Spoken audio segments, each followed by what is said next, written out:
Start. येत्या 25 जूनला आणीबाणी आपले अर्धशतक पूर्ण करेल. हा दिवस साजरा करायचा नसतो, तो काळा दिवस होता. काळ्या दिवसाच्या आठवणी कुरवाळत बसायच्या नसतात. त्या दिवसांची आठवण म्हणून सभा समारंभ आयोजित करणारे आपला स्वार्थ साधतील. महाराष्ट्र शासनाने आणीबाणी काळात तुरुंगवास भोगलेल्यांना स्वातंत्र्य सैनिक ठरवले आहे.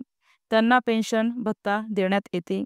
त्यात वाढ करण्यात येणार असल्याची घोषणा झाली आहे. पारतंत्र्यात असलेल्या देशाला स्वातंत्र्य मिळवून देण्यासाठी जे लढतात त्यांना स्वातंत्र्य सैनिक भत्ता देणे समजण्यासारखे असते.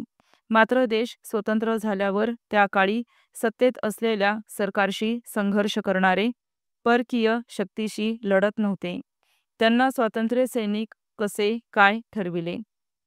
त्यांना मासिक भत्ता मंजूर करून काय साध्य होते याचा विचार करावा. उद्या जर आताच्या केंद्र आणि राज्य सरकारांविरोधात आंदोलन झाले आणि नंतर सरकार बदलले तर असा भत्ता त्या आंदोलकांनाही द्यावा लागू शकतो. हा अत्यंत वाईट पायंडा पडेल. सत्कार आणि गौरव समारंभ करण्यापेक्षा काळ्या दिवसांची पुनरावृत्ती टाळण्यासाठी प्रयत्नांची पराकाष्ठा करणे इष्ट ठरेल. परिच्छेद. आणीबाणी ही एक दिवसीय किंवा ठराविक कालावधीपुरती सीमित प्रतिबंधात्मक कारवाई नव्हती. ती दीर्घकालीन बंदी होती. भारताच्या सुरक्षिततेला किंवा हिताला धोका निर्माण करणारी स्थिती अचानक उद्भवलेली नसताना नागरिकांच्या मूलभूत हक्कांवर गदा आणण्यात आली. या निर्णयाचे दूरगामी परिणाम झाले. त्यावेळी असे भासविण्यात आले की लोकशाहीत लोकांनी निवडून दिलेले सरकार उलथविण्याचा कट आखला आहे. अंतर्गत सुरक्षेला देशातून व परदेशातूनही धोका आहे. बेरोजगारीने त्रस्त तरुण, गरीब आणि कामगार वर्गाला भडकविण्यात येत आहे आणि शासनाविरुद्ध उठावाची चिथावणी देण्यात येत आहे. लोकनियुक्त शासनास देशाचा कारभार चालवता येऊ नये यासाठी योजना आखली जात आहे.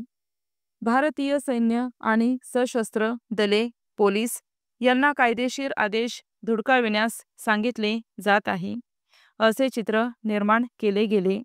हे वातावरण तयार करण्यास काही घटनांची मदत घेण्यात आली. उदाहरणार्थ रेल्वे संप, गुजरात व बिहार राज्यातील विद्यार्थ्यांचे आंदोलन. यामुळे आपण अराजकतेकडे वाटचाल करू म्हणून संविधानातील तातडीच्या परिस्थितीला हाताळण्यासाठीच्या तरतुदीचा आधार घेऊन आणीबाणी जाहीर करणे हाच उपाय उरतो, असे ठासून सांगितले गेले.